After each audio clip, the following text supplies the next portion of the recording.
Welcome everyone to my new series, where we're going to have some serious conversations about food. The food reviews I've been making for you have been fun, but they're starting to become a little repetitive. Almost every supermarket product I test ends up being criticized for its ingredients or what I believe are harmful additives. I'll still do occasional reviews, but I'd love to hear your suggestions about what products I should test, taste, and investigate. I'm also planning to review food from McDonald's, KFC, and Greg's at some point, although I'm not rushing into it.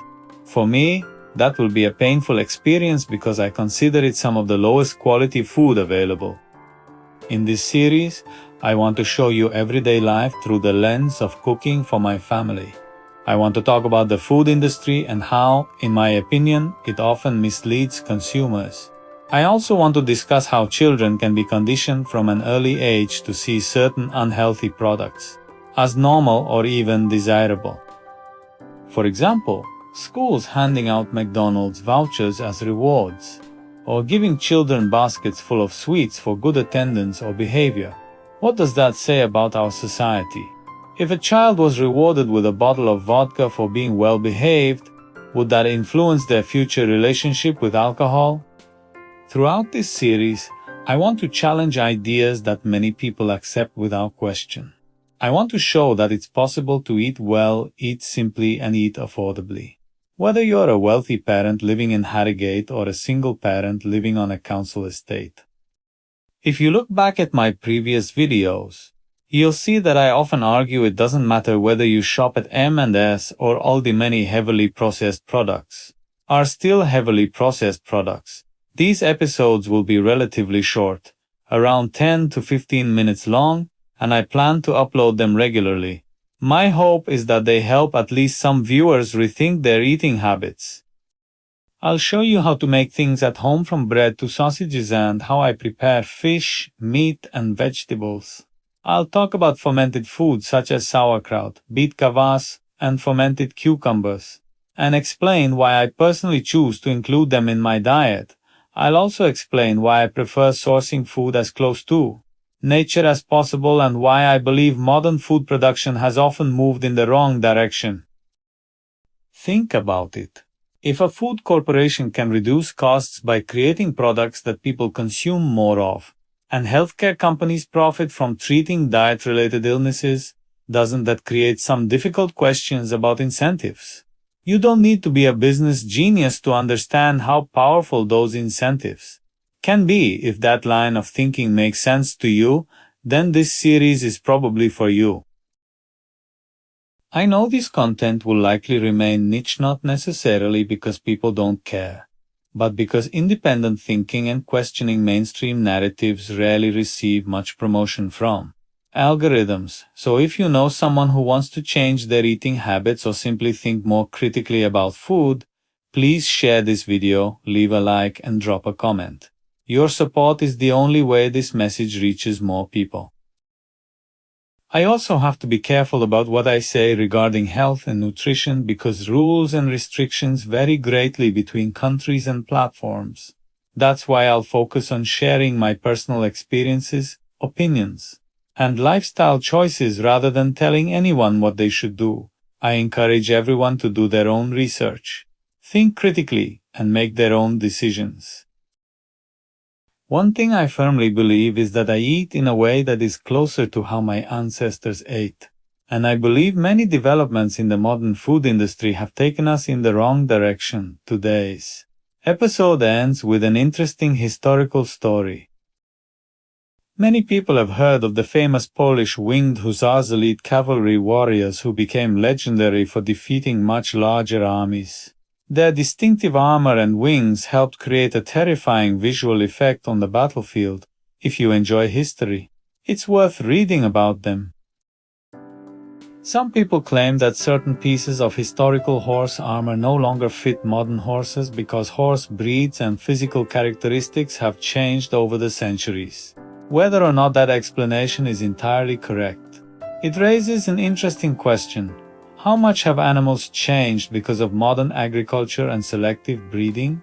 And if animals can change significantly over time, What effects might modern lifestyles, diets, and environments be having on us? Look at photographs from beaches in the 1970s, look at old pictures from London and other cities. People look different.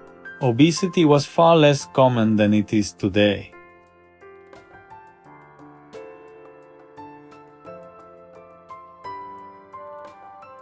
That doesn't automatically explain why, but it's a question worth exploring. If you found this episode interesting, check out my previous videos and leave a comment.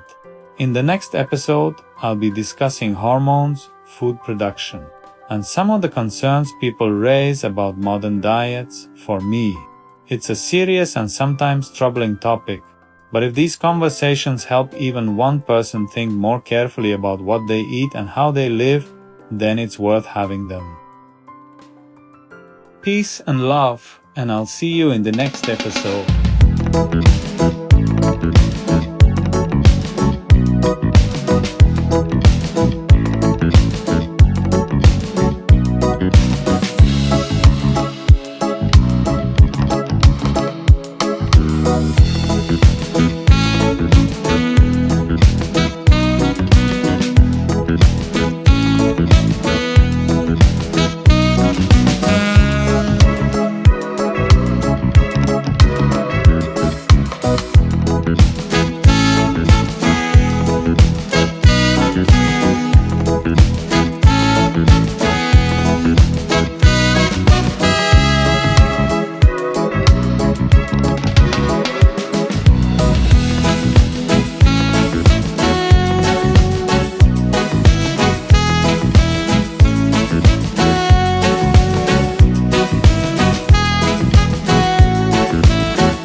So look at the thickness of the top plate.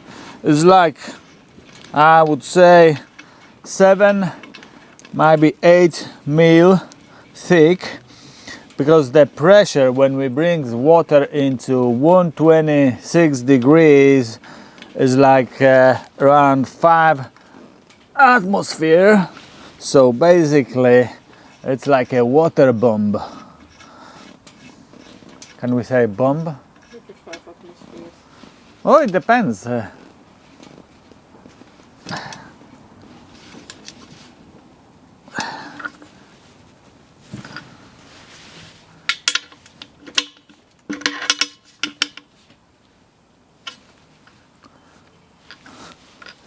Czekaj, musimy chyba tu, bo...